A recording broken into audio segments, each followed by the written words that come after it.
Ini adalah pertandingan pertama dari persahabatan Putra Buana. Lagi dan sudah.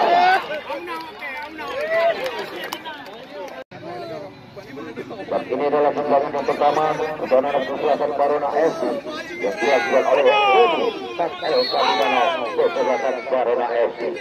Lagi dan sudah berhasil sudah mempercayai umpan gawang Irfan menekankan bola.